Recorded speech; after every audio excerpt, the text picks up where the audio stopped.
Good morning! Morning! Okay, salamat sa Panginoon sa pagkakataon uli na binigay ng Panginoon sa atin para makapag-aral po tayo ng kanyang salita. Okay? Welcome po.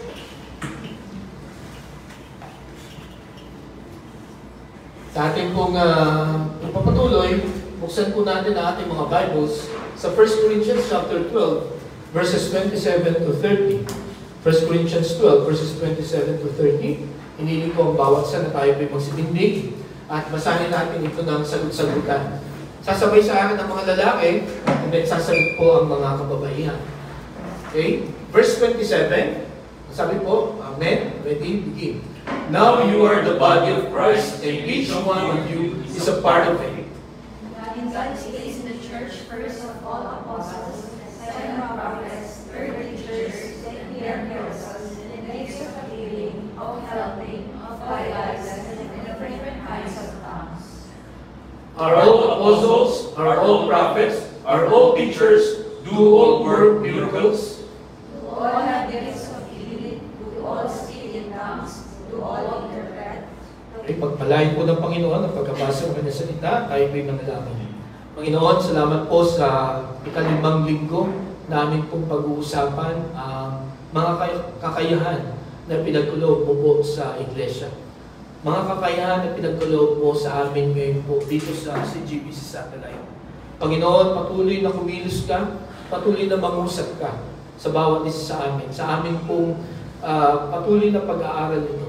At nawa makita namin, Panginoon, ang inyong kabutihan sa amin na hindi mo kami pinabayaan na mag-exist lamang bilang mga tagasunod mo, kundi kami po ay may gagawin, lalo na at malapit na ang bumalik ang Panginoon. Tulungan mo kami na makita at amin pong i-develop ang mga gifts na ito na pinagkaloob mo sa bawat sa amin at ito, Panginoon, ay aming gamitin sa paglilingkod sa inyong Panginoon hanggang sa muling pagbabalik ng Panginoon Jesus. Samahan mo na kami, Panginoon, sa aming pag-aaral. Ito yung dalangin namin sa pangalan ni Jesus. Amen. Okay? Makakupunan po kayo. Ano po ang pare-pareho sa pictures na ito?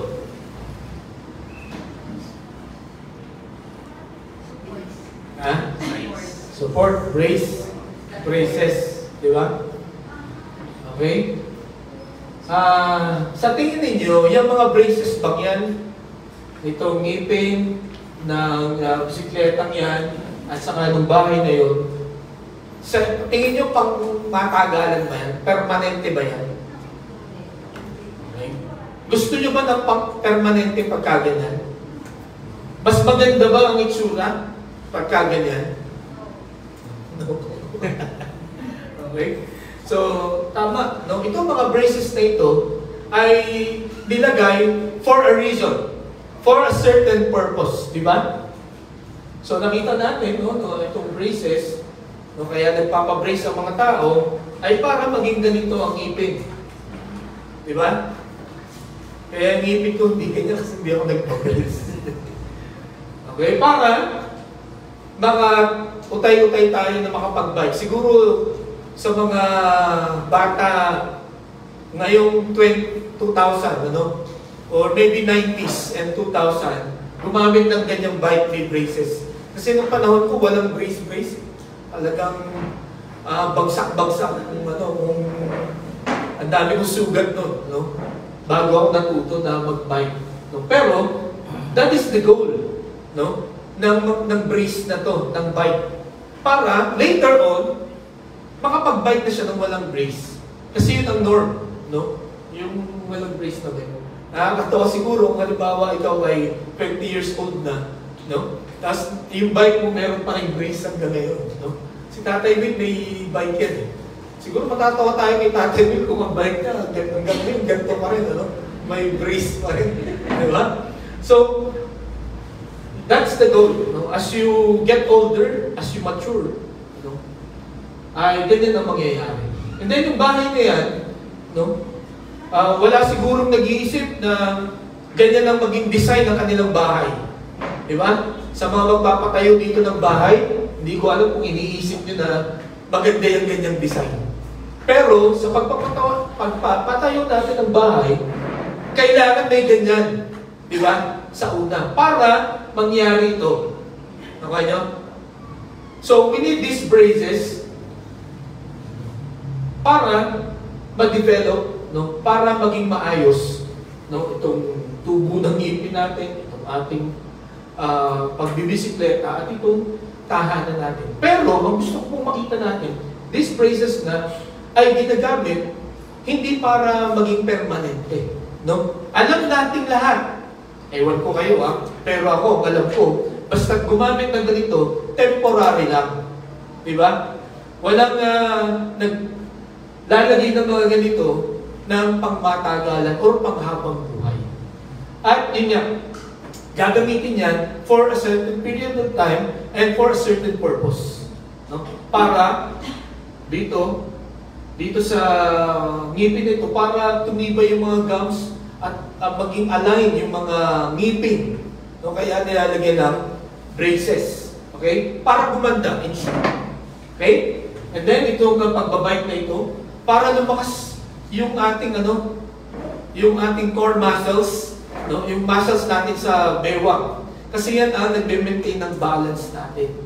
Okay? Pagka lumakas na yan, yun, pwede na natin tanggalin. And then yung ating tahanan o yung bahay, no, kaya nilalagyan ng mga tawag din scaffolding. Scaffolding to support yung mga tao na nagtatrabaho para pagandahin ang bahay. At pag maganda na yung bahay, pag ayos na, tatanggalin na yan. Mga kapatid, ngayong umaga, sa ating pong pag-aaral ng tungkol po sa ating mga kakayahan. Ano po? For the past 4 Sundays na ay pinag-uusapan natin ang God's gifted church. No? Ito pong simbahan natin, ang bawat isa na kabilang, kasapi po sa ating pong iglesia, whether you like it or not, whether you believe it or not, meron kayong gifts. Meron kakayahan na pinagkaloob sa inyo ang Panginoon. Okay? At kung dito kayo ma-attend sa CGBC Satellite, this church is a gifted church. No? Pero hindi ko sinasabing tayo lang ang gifted. No? Sapagkat lahat ng tumanggap sa Panginoon bilang sariling tagapagligtas, no? Lahat ng may tatak ng banal na spirito, pag nagtipon-tipon yan, no? They are the church. No? At dahil sila ang church, binigyan sila ng kakayahan ng banal na spirito. And then, nung first Sunday, nakita natin yung paggamit dapat ng binigay sa atin na kakayahan ng Panginoon.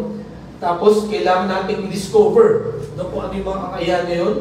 And then, nakita natin, nung third Sunday, yung speaking gifts, no? Ito yung lahat ay sa pagtuturo. No? At nakita natin na itong pagtuturong ito is to strengthen us. No? To strengthen the church. Okay? Ang tinuturo ng mga ito ay Word of God. And the only source of strength of this church is the Word of God. Wala na pong iba. No? Hindi ang ating finances. Hindi yung attendance ng bawat isa ang nagpapalakas. Ang nagpapalakas po sa atin ay ang salita ng Panginoon. Yun ang dahilan kung bakit tayo bumabalik dito. No? Dahil sa pinapakain na salita ng Diyos sa bawat isa sa atin. Di ba pagka meron kang restaurant na parang masarap kumain doon, masarap ang lasa, babalik-balikan mo yun. So, ganun din po ang church. Kaya tayo bumabalik because we want to listen to the Word of God. Okay? Then, ang sunod, last week, the stabilizing gifts. No? So, ito yung support. No? Yun nga. Ang iglesia, ang church po, ay pinalakas ng Panginoon sa pamagitan ng speaking gifts. Ito namang stabilizing gift. No? Pinapanatiling malakas ang iglesia, no? Because of these gifts. Binigyan tayo ng kakayahan, no? Nakita natin yan yung directors group at saka yung supporters group. Okay? So, nasan kayo doon? Pareho kayong kailangan. Pareho kayong mahalaga. No? Huwag niyo sasabihin na kayo ay nasa supporters group ay hindi kayo kailangan or less ang inyong importance. Pareho-pareho po tayo. Na pagka nawala yung isa, ay pilay. No? Kaya napakahalaga po na pagka nakita natin kung nasan tayo, gawin po natin kung ano yung dapat natin gawin, ibigay natin yung best natin para sa Panginoon. So nakita natin yung stabilizing gifts. Ngayon po, pag-uusapan natin the short-lived gifts. No? The short-lived gifts. Ano yung sabihin ng short-lived gift? Ito yung mga temporary lang. No? Ito yung hindi mananatili. No? Ito po ay ibinigay para lang sa certain period of time and certain purpose. No? Na nung matapos yung purpose na yun, katulad ng braces ng ngipin, katulad ng brace ng bike, at katulad ng brace ng pagpapagawa ng bahay, pag natapos na yun, tatanggalin na yun. No? Hindi na yung kailangan. No? Wala na siyang use. Okay? Kaya kung mapapansin natin, kung maobserbahan natin, no? Kung titingnan natin yung pagkakagamit noon dito sa Bible, wala ka nang makikita na gumagamit consistently. No? Na naayon po sa Biblia. Lahat ay iba ang ginagawa. Okay? So, the short-lived gifts. Diniscuss po ito ni Apostol Pablo sa mga Corinthian believers sapagkat katulad ng napag-usapan natin last week, meron siyang na problema ang Corinthian church, no? Na in-address ni Apostol Pablo kung bakit sumulat. Okay? So, nakita natin yung pangwalo na problema nila ay yung the right use of spiritual gifts. Diniscuss po yan ni Apostol Pablo. Okay? Sapagkat kung hindi natin alam ito, mga kapatid, at yun nga, sila hindi nila alam kung paano nila gagamitin, ay magiging katulad din tayo ng Corinthian Church. No? Na tayo po ay magmamalaki, no? Hindi natin ito magagamit ng maayos. At alam po ninyo, lahat ng resources ng Panginoon ang pinagkaloob sa atin, kung hindi po natin yan gagamitin ng naaayon sa patakaran ng Panginoon, ang dadyo po ito po ay magdudulot ng kapahamakan sa atin, ng pagkabigo. Because these gifts are designed, no, to be used according sa instruction ng Panginoon para ito maging effective. Okay? Para ito ay maging fruitful, mga kapatid. Kaya kung meron po, kung alam na po ninyo yung inyong mga kakayahan na pinagkaloob sa inyo ng Panginoon, saan nyo yan ginagamit? Dapat po gamitin natin yan, katulad na napag-aralan natin ng first Sunday, to serve others. And by serving others, we are serving the Lord. Okay po? Madalas, dapat dito po sa church natin, ipakita po yan. Ipagamit yung ating mga kakayahan. So ito po ang dahilan bakit sinulat po, inisa-isa, dinitalya ni Apostol Pablo, itong paggamit ng spiritual gifts. At ito pong pag-aaralan natin itong short-lived gifts, ito po yung huli na pag-uusapan natin about the gifts na binigay ng Panginoon sa atin. Siguro, or meron po tayo tatlong tanong na sasagutin. Ngayong umaga, no, buhat po dito sa short-lived gift na ito, or temporary gifts. Ang unang tanong, what are these gifts? No? Ano ba ito? Ano ba itong mga kakayahang ito na temporary lang? No? At sa panahon natin ngayon, mga kapatid, hindi na natin ito makikita. Okay? Ano yung una? Kung titignan natin ang 1 Corinthians chapter 12, verse 29 to 30, sabi niya, are all apostles, are all prophets, are all teachers, do all work miracles, do all have gifts of healing, do all speak in tongues, do all interpret. So meron pong apat dito na makikita tayo na kung obserbahan natin ang kapanahonan natin at titignan natin kung paano ito ginamit sa Bible, masasabi po natin that these four gifts, no, ay hindi na po natin makikita ngayon. At hindi na, wala na sa church. Okay? So, ano ba itong miracles? Okay? Grinupo ko ulit yung apat na yan. Grinupo ko sa dalawa. No? Yung miracles and healing, magkapatid yun. No? Usually, pag mababasa nyo sa Bible ang isang miracle, madalas it's healing. No? pagpapagaling. So ito ay tinawag ko na spiritual acts, no? Itong miracles and healing. Okay, so ano yan? Ano ang ibig sabihin pagka miracle? Di ba, madalas tayo nakakapanood sa TV, nakakarinig na, oh, himala, dumating ka. Di ba? Himala, andito ka. O himala, ginawa mo ito. Ano ba talaga ang himala? Okay? Mayroong isang pelikula, si Nora Honor, walang himala. Nasa puso daw ang himala. Pero ano ba yung himala at saka yung pagpapagaling? Sabi po, ng isang article na nabasa ko, sabi dito, basahin niya po natin, miracle, ready, begin. To be able by God, perform mighty deeds, which witnesses not, and means. So ito po ang ibig sabihin ng miracle or himala. No? Enabled by God to perform mighty deeds. Okay? Pinalakas ng Diyos. Hindi ito galing sa sarili niyang lakas at talino at galing, kundi ito'y galing sa Diyos. Okay?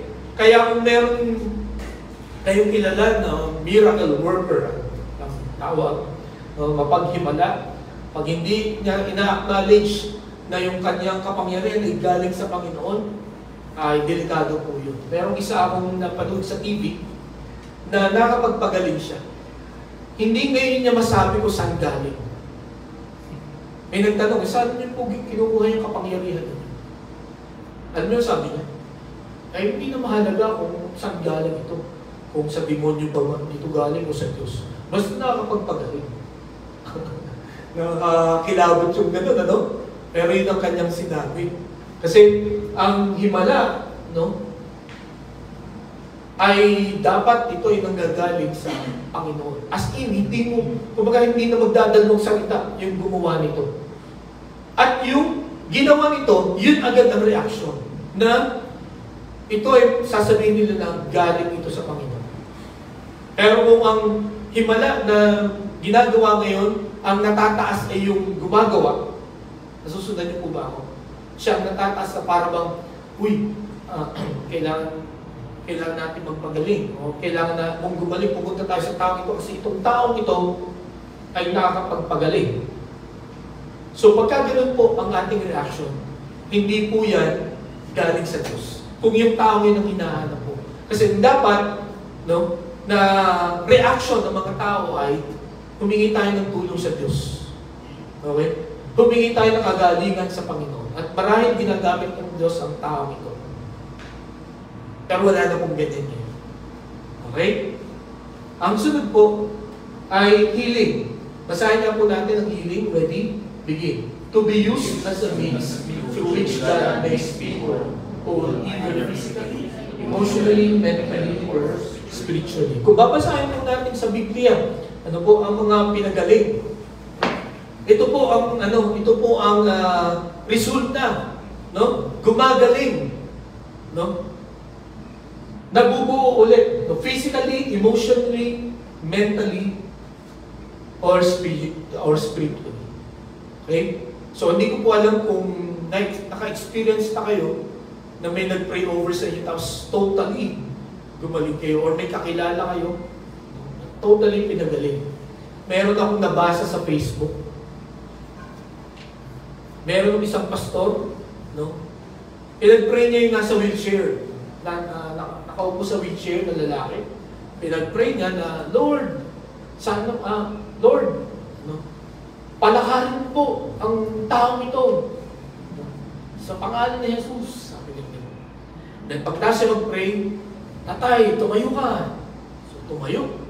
Tumayo yung tatay. Lumapit ka dito. So nakapaglakad siya. Kanya, o kumusta tatay? Ano pakiramdam niyo? Eto, bulag pa rin ako. Hindi pa rin ako makakita. Hindi pala siya pilay. Bulag pala siya. Ano? So, yung mga ganun, yung mga ganung mga sitwasyon yan, at marami kayong mapapanood, no? Na ganun, no? Minsan, hindi pala yun yung sakit, pero kiniklaim na gumaling. Okay? Ang healing po, ganito po ang ginagawa, no, ng Panginoon sa isang tao na may kakayahang manggamot. yung kumpleto ang pagpapagaling. Okay? Tingnan po natin itong Acts chapter 3 verses 6 to 7. Basahin po natin. Ready? Begin. Then Peter said, "Silver or gold I do not have, but what I do have I give you. In the name of Jesus Christ of Nazareth, walk up." Taking him by the right hand, and he held him up, and instantly the man's feet and ankles became strong. So makita natin dito po, habang naglalakad po si Peter and John, nakakita sila ng pilay at namamalimos itong pilay. Ngayon, sabi ni Pedro, wala akong pera, wala kaming pera. No, silver and gold, may kantay ito, have I none.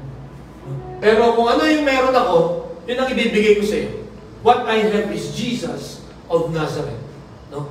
In the name of Jesus of Nazareth, you walk. Okay. At yun na, ito gusto kong pansinin natin. Yung word na instantly. Right there and then. Biglang lumakas yung kanyang legs. No? Biglang lumakas yung kanyang ankles.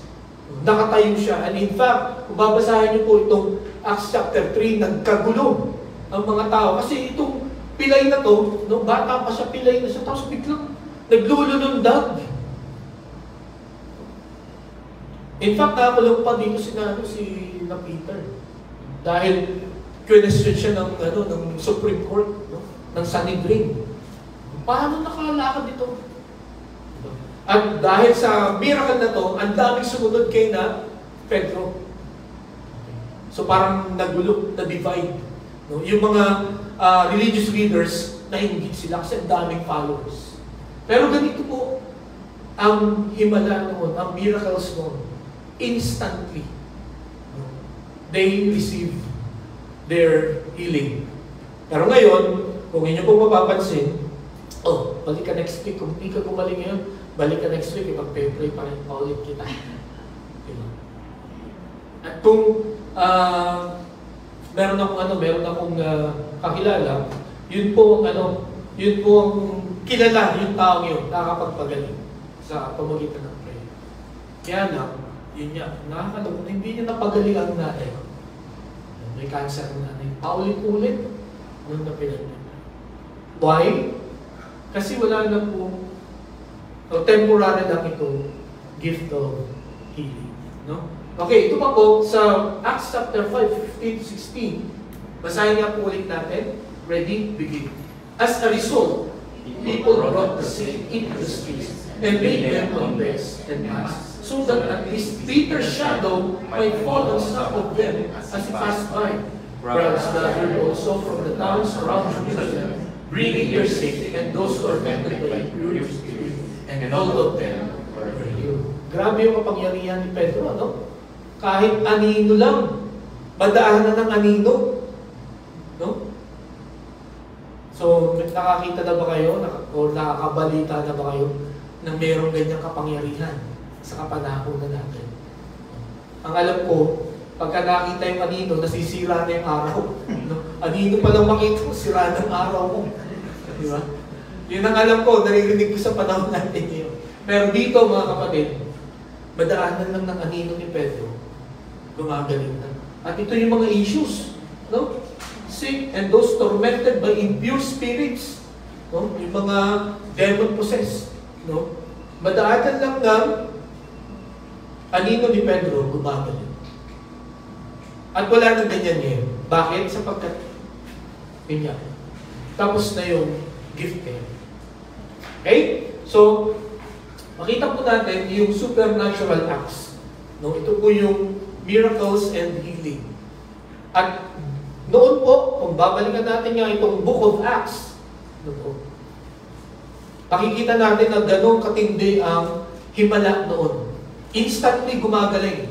No? At kahit sa iba-ibang paraan, no, ay gumagaling po ang mga tao. Na ngayon po, hindi na natin yan makikita.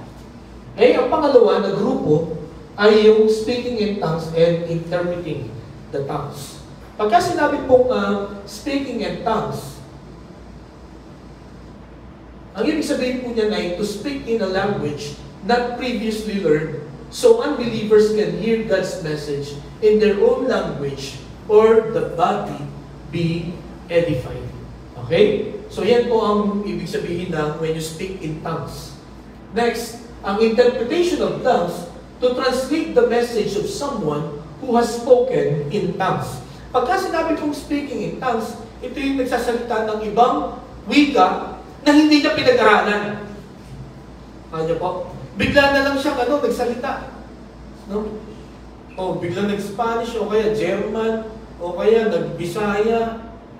No? Pero hindi niya pinag-aralan yun. No? Yan po yung nangyari noong Acts chapter 2, sa Acts chapter 2, verses 1 to 4. Basahin niya po natin kung ano nangyari dito. Ready? Begin. When the day of Pentecost came, they were all together in one place. Suddenly a sound like the blowing of a fire came from heaven and filled the whole house where they were sitting. They saw what seemed to be tongues of fire that separated and came to rest on each of them. All of them were filled with the Holy Spirit and began to speak in other tongues as the Spirit enabled them. So makita po natin dito, nung panahon ng Pentecost, this was 10 days after na si Jesus ay umakyat sa langit. No? So itong mga apostles, ng mga disciples, nagkakatipon po sila sa upper room dahil takot na takot silang lumabas dahil umalis na si Jesus. Kumbaga wala na silang protector. Kaya lagi na lang sila doon. And then, biglang dumating ang banal na spirito, pinuspos silang lahat. At ito po yung picture na nangyari na merong mga parang apoy sa kanilang mga bulunan. No? At pinuspos sila. At anong sabi dito? All of them were filled with the Holy Spirit and began to speak in other tongues as the Spirit enabled them. At kung susunod po na natin yung mga talata, makita natin na nag-preach sila about Christ. Marami pong iba-ibang lahi that time sa Jerusalem na nagulat sila. Ang sabi nila, mga Galileans itong mga tuwa. Alam nyo, pag sinabi mga Galileans, hindi ito mga taga-syudad. Taga-bukid ito. No? May mga punto ito, mga ito. Pero bakit nagsasalita sila ng wika according to our language? No? So, makita natin doon, no? Madaming iba-ibang language. Pero itong mga to, nagsasalita na parang pinag-aralan nila yung kanilang wika. May napanood ako ng isang araw sa The Voice Croatia. May nanalong Pilipina. Imagine The Voice Croatia, panalo yung Pilipina. Alam niyo kung bakit nanalo? Sapagkat, lang siya, ilan taon na siya? 12 years old. Parang ilang years pa lang siya doon, na-master na niya yung language, pati yung accent. Tapos may kinanta siyang love song ng Croatia. No, yun ang pinanlaban niya. Kinilabutan lahat ng mga judges. At napaiyak sila. At yun nga, wala ng golden buzzer, no, pero pinilit ng mga audience na magkaroon ng golden buzzer for her. Imagine, yung mga Croatians, tuwang-tuwa sila sa isang Filipina na kumanta ng Croatian song. At bilib na bilib sila kung paano niya kinanta yun. Okay? At siya ang nanalo eventually. Dahil namamangha sila kung paano niya kinanta. Pero yun, pinag-aralan niya yung language na yun ng Croatia. Pero ito, nangyari, because of the power of the Holy Spirit, nakapagsalita sila. Namangha yung mga tao. Okay? So, makita po natin dito, ang pag-speak in tongues, dapat ganito po. Kasi sa Corinthian church nga, kagulo sila pag nag-speaking in tongues. No? Nagsasalita sila iba-ibang wika. So, binigyan ni Apostol Pablo ng instruction para magkaroon ng order sa church. So, paano order? Ito po. Basahin nga po natin. Ready? Begin. If anyone speaks in a tongue, two or at most three should speak one at a time, and someone must interpret. If there is no interpreter, the speaker should keep quiet in the church and speak himself into God. So itong instruction yan. No? Dapat pag mag-i-speak in tongues, 2 o 3 lang. Tapos yung isa, interpreter. Pero kung walang mag-i-interpret, manahimik ka lang. No? Dapat manahimik ka na lang at mag-pray ka na lang ng sarili mo sa Panginoon. Naka-attend na ba kayo sa isang church na may nag-speak in tongues? Sino naka-attend na? Okay? May nag-interpret na tayo? Wala eh. Wala, di ba? Ako rin, alam niyo po ba na pinanganak ang Jesus is Lord Fellowship sa bahay namin? Kasi mga kapatid ko, they were leaders, so nag-start doon. At may mga naririnig ako na, yun nga, sinasabi nila na iba-ibang wika. Hindi ko maintindihan. No? Kaya lang, yun yung sabi ko, ano kayang wika? Siguro yun ang tinatawag na speaking in tongues. Pero nung nakita ko to sa Bible, na dapat, tatluhan lang. No? Tapos dapat may mag-i-interpret. Na kung walang mag-i-interpret, dapat manahimik ka na lang. Ito pala ang proper. No? So, yung iba, hindi ko alam bakit gano'n ang ginagawa nila. May na-attendan pa akong isa. Ito, kinilabutan talaga ako yung prayer in laughter. Nagulat ako, nagtitinda kami ng libro ng Navigators, matid kami sa isang church. At biglang nagtawanan silang lahat. As in, yung praise and worship nila, tawa ng tawa. Singlulagod pa yung isa. No? Tapos biglang bumagsak siya gano'n, bumalagta. No? So parang, ang nangyayari. So, sabi ko, nakakatakot yung gano'ng worship service. Nakakatakot na parang hindi mo maintindihan. Weird. No? So mga kapatid, ganito po. Ayaw ng Panginoon na magulong worship service.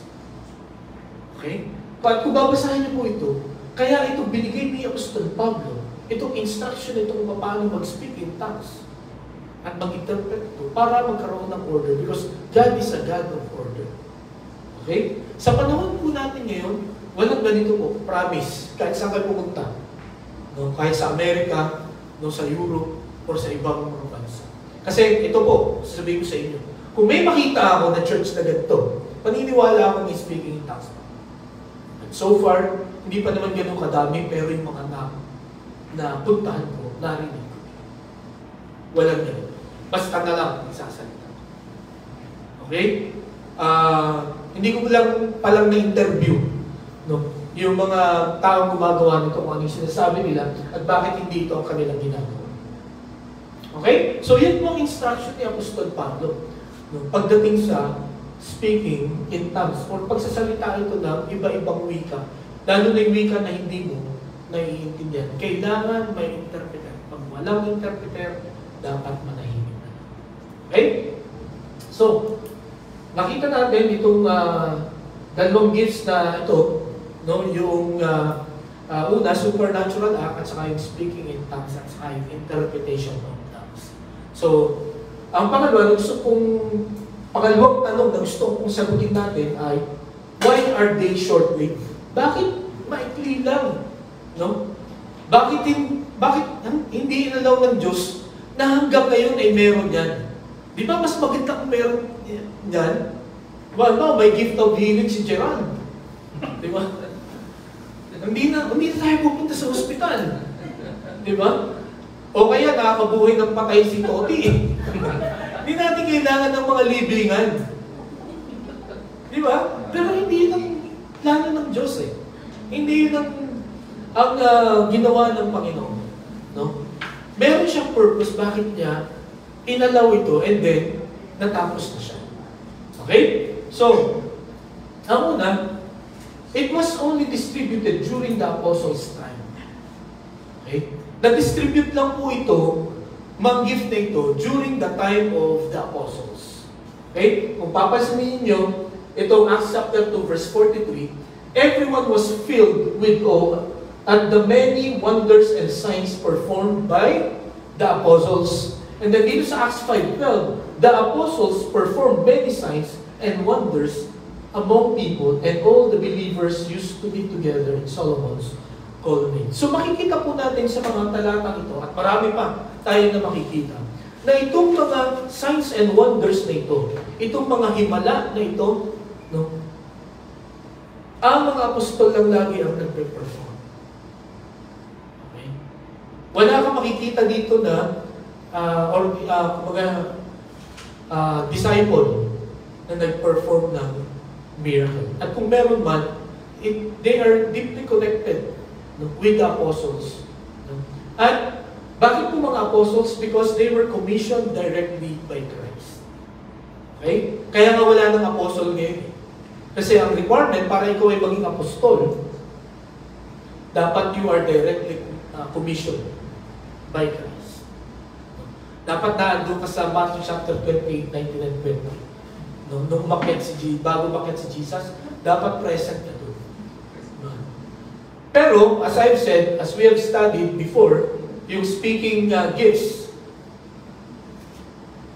pwede pa rin maging apostle ang iyong function, but not your position. No? Hindi ka pwedeng maging apostle positionally, na tawag sa iyo ay apostle ganito. No? O apostle JJ. No? Hindi ka tulad sa, yung sa malaking simbahan, may apostolada. Mga apostoles. Yeah. Pero kung titingnan po natin ang requirement ng apostle, para ma-achieve mo yung positioning, kailangan nagkaroon ka ng direct contact with the Lord Jesus Christ. Pero, yun nga, sa panahon natin ngayon, wala na. Hindi pwedeng sa panaginip. No? Kaya dito, makikita po natin na bakit short-lived lang po ang itong mga gifts na ito, itong 4 na gifts na ito, sapagkat ibinigay lang ito during the time of the apostles. Okay? Next, ang sabi po dito sa Acts chapter 9, verse 11 to 12. Basahin po natin ito. Ready? Begin. God did extraordinary miracles through Paul, so that even handkerchiefs and aprons that had touched him were taken to the sick, and their illnesses were cured, and the evil spirits left them. Grabe, ano? Ang lupit ng ng kapangyarihan ni Apostol Pablo. No, panyo, mga aprons, ipupunas lang sa kanya. No, parang puno. Ipupunas. Pero tandaan niyo ito, God did extraordinary miracles through Paul. It is not Paul. No? Kaya kung magpapasalamat ka sa Panginoon sa himala na ginawa sa iyo ng isang tao, kung magpapasalamat ka sa himala, dapat it should be directly to God. Kasi ang Panginoon gumamit kay Pablo para ma-experience nila ang himala. Pero again, Paul is an apostle of the Lord. No? Nagpakita ang Panginoon sa kanya, no? Doon sa Damascus, di ba? Kaya qualified siya to be an apostle. And in fact, his designation is an apostle to the Gentiles. Okay? So, kaya nakapag-perform siya ng miracles. Ganito katindi na miracle. Parang katulad ni Peter. Si Peter, anino. No? Ito, punas. No? Nakakapaghimala. Okay? So, yun po ang una na dahilan bakit short-lived lang ito. Ito po'y binigyan, ito po'y distribute lang during the time of the apostles. Okay, next, designed to authenticate their message. Oh, ito na po, no? Ito na po ang main reason kung bakit short-lived lang ito. Noong unang panahon, para maniwala ang isang tao sa mensahe mo, kailangan mong maghimala. No? Bakit po? Sapagkat according sa Isaiah chapter 35, verses 5 and 6, ito po ang sabi ni Isaiah. Then will the eyes of the blind be opened and the ears of the deaf unstopped. Then will the lame leap like a deer and the mute tongue shout for joy. Water will gush forth into the wilderness and streams in the desert. Ito pong prophecy ni Isaiah ito ay tumutukoy po sa Messiah na darating. Na pagdating ng Messiah, ganito ang gagawin niya. Okay? Magpapagaling siya. No? Yung mga bulag ay makakakita, yung mga bingi, no? Ay makakarinig, yung mga pipi ay makakapagsalita. Okay? So, pagdating po sa New Testament, ito po ang nangyari sa Matthew chapter 11, verses 2 to 6. Basahin niya po natin, ready, begin. When John, who was in prison, heard about the ministry of the Son. He said his disciples, are you the one who is to come? Or should we expect something else? Jesus replied, go back to the world of Judah. What you hear and see, the blind receive sight, the lame walk, those who have leprosy are cleansed, the deaf hear, the dead are raised, and the good news is proclaimed to the poor. Blessed is anyone who does not stumble on account of me. Okay, dito po, tinupad ng Panginoong Jesucristo yung prophecy ni Isaiah. At yan po ay alam ng mga Hudyo, yung prophecy na yun. Na yung Messiah darating, nakakapagpagaling siya, nakagawa siya ng himala. Kaya itong si John the Baptist po ito, nakakulong. Kahit si John, hindi pa siya ganun ka-convinced na itong kanyang pinsang buo, ang Mesiyas. No? Kaya, inutusan niya yung kanyang mga disciples, tanungin kung siya na ba talaga yung hinihintay natin or may hihintayin pa tayo, di ba? Ano ang sinabi ng Panginoon sa Kristo? He answered through the Scriptures. Kasi, ang banal na kasulatan po, no, ay powerful. Ito po ang magsasatisfy lahat ng ating tanong. No? Kaya nga ang ina-advise ko po sa ating mga kapatid, pag-aralan po natin ang gusto ang salita ng Diyos. Para pag may tanong ang mga tao, we answer them through the Word of God.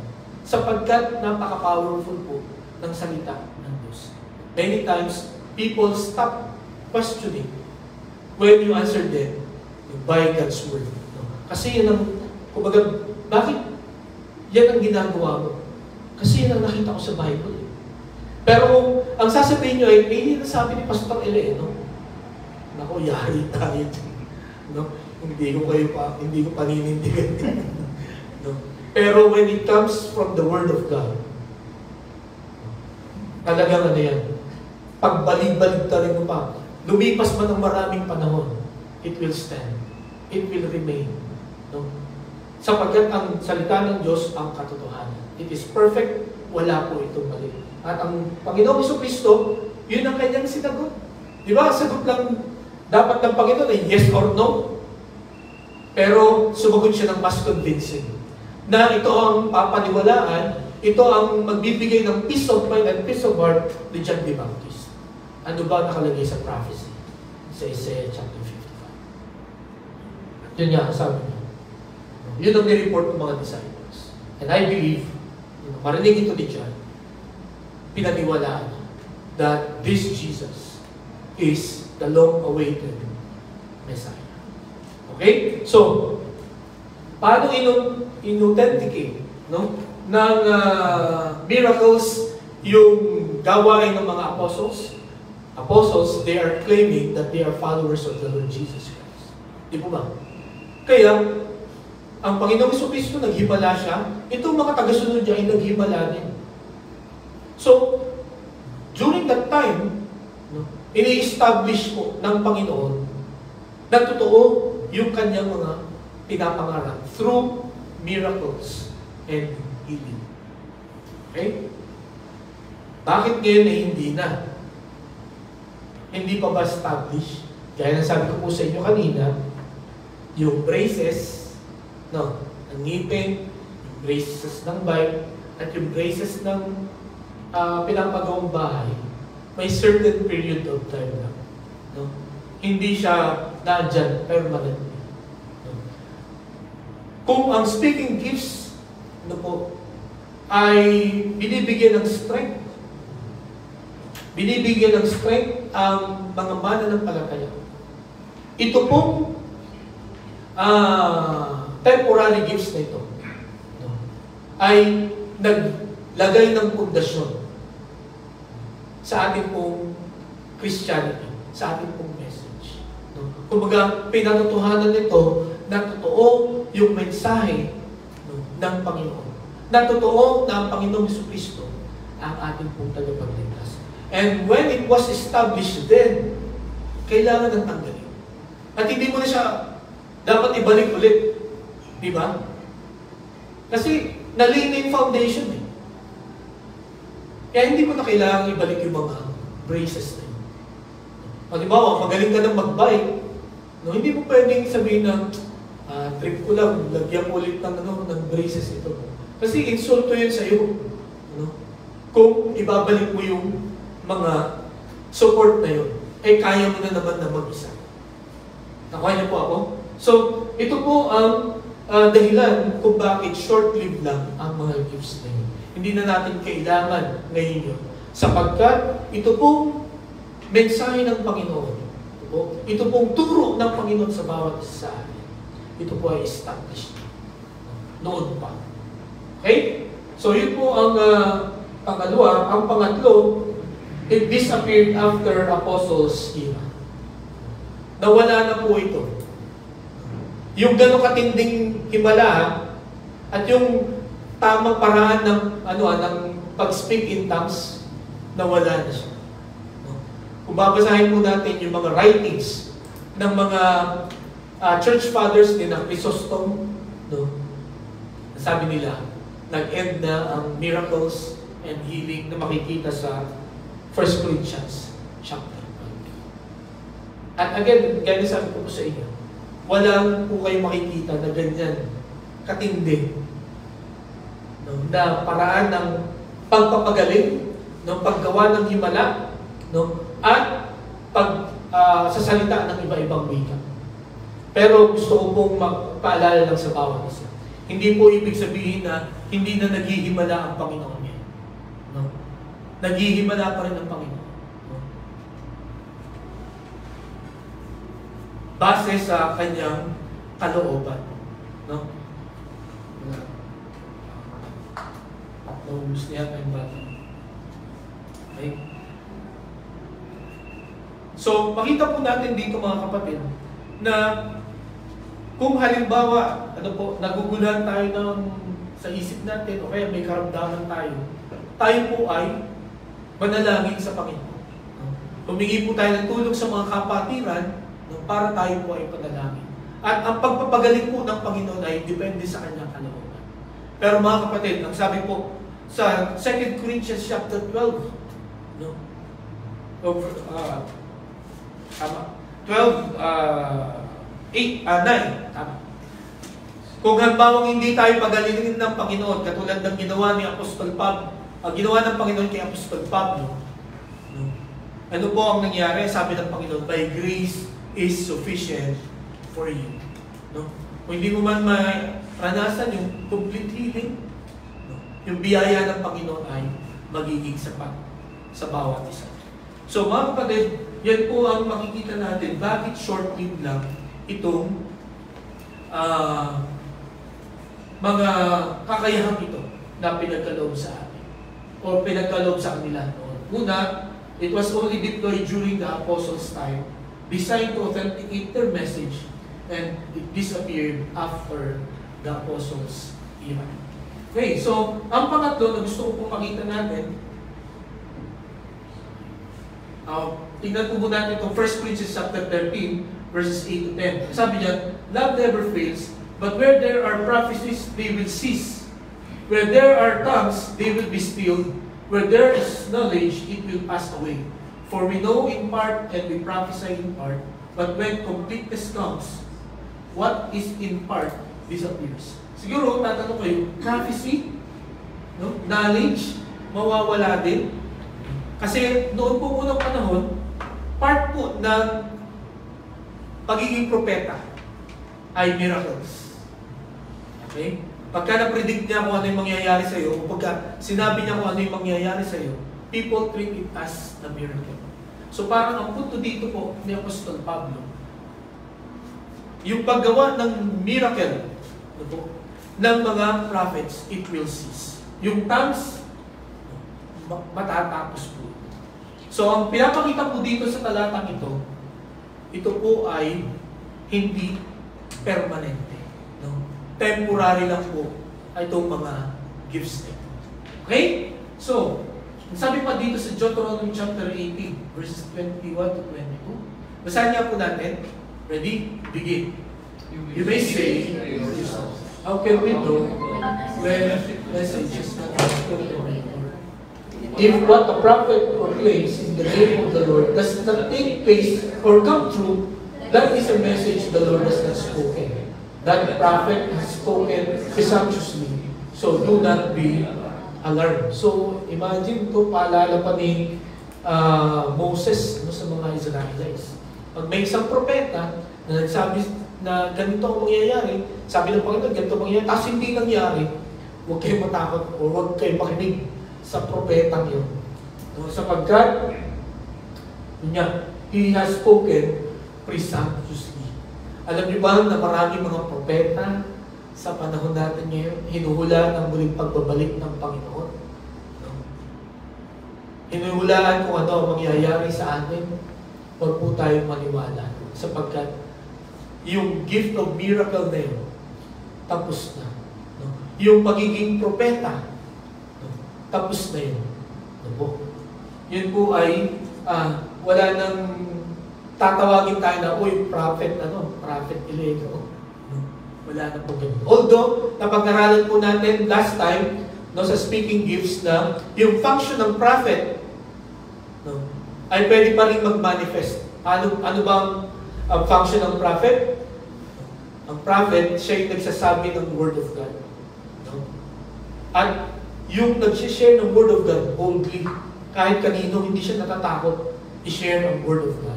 At ang pangalawang function ng prophet ay he rebukes people. Hindi siya, anong tawag dito?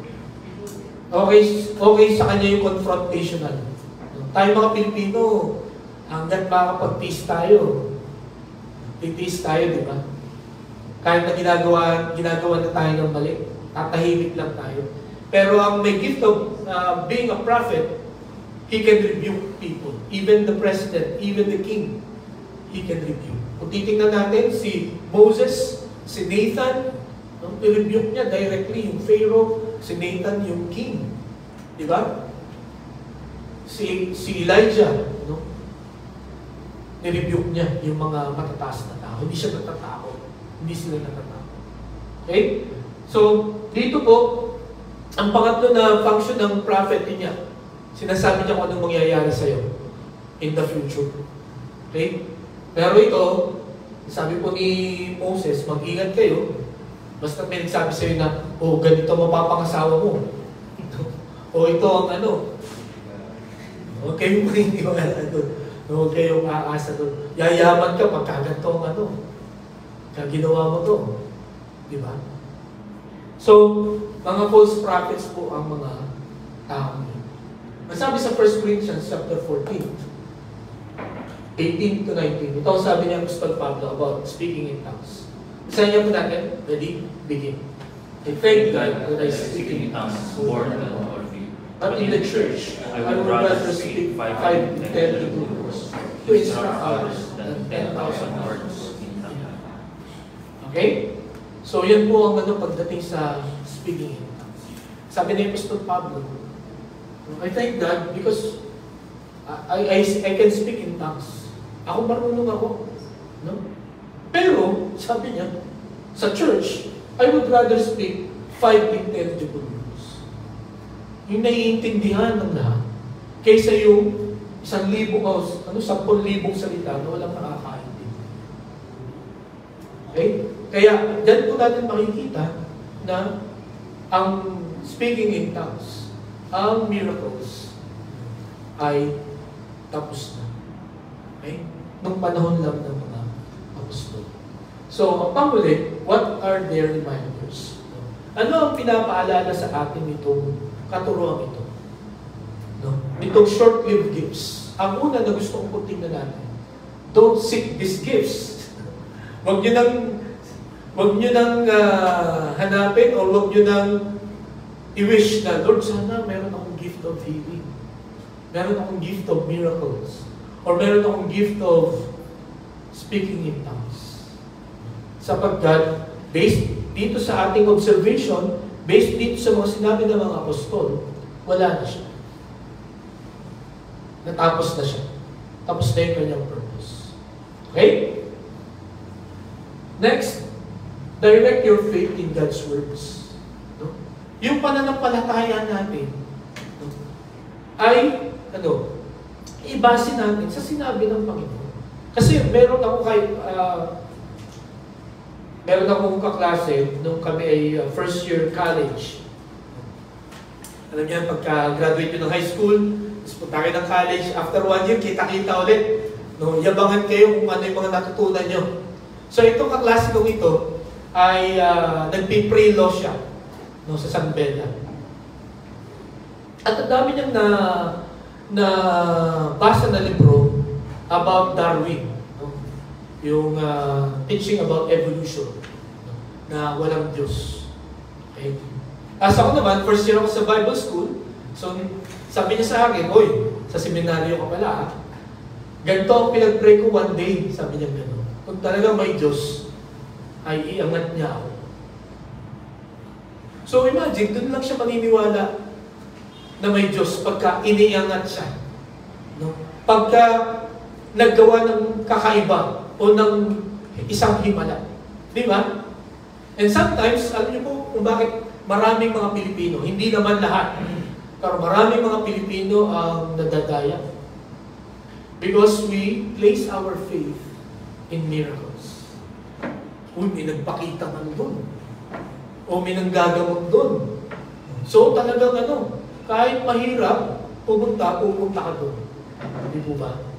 Pero mga kapatid, this is the better way and the best way, I guess, I believe. You place your faith in God's Word. Kung ano ang sinabi ng Panginoon na nabasa natin dito sa salita niya, yun po ang panghawakan natin. May himala man o wala.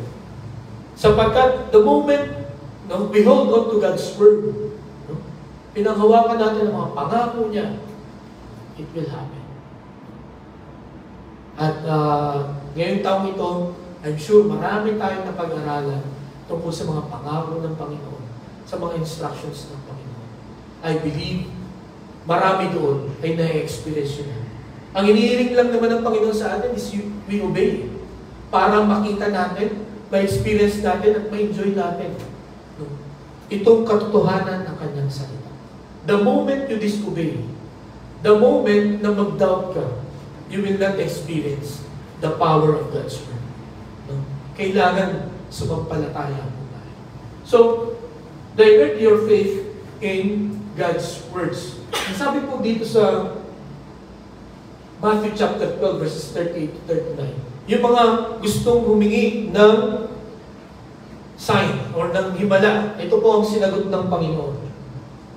Then some of the Pharisees and teachers of the law said to him, "Teacher, we want to see sign from you." He answered, "A wicked and adulterous generation ask for a sign, but none will be given it except the sign of the prophet Jonah." Ano ibig sabihin ng talata ito? Bakit ganito ang sinagot ng Panginoon sa kanila?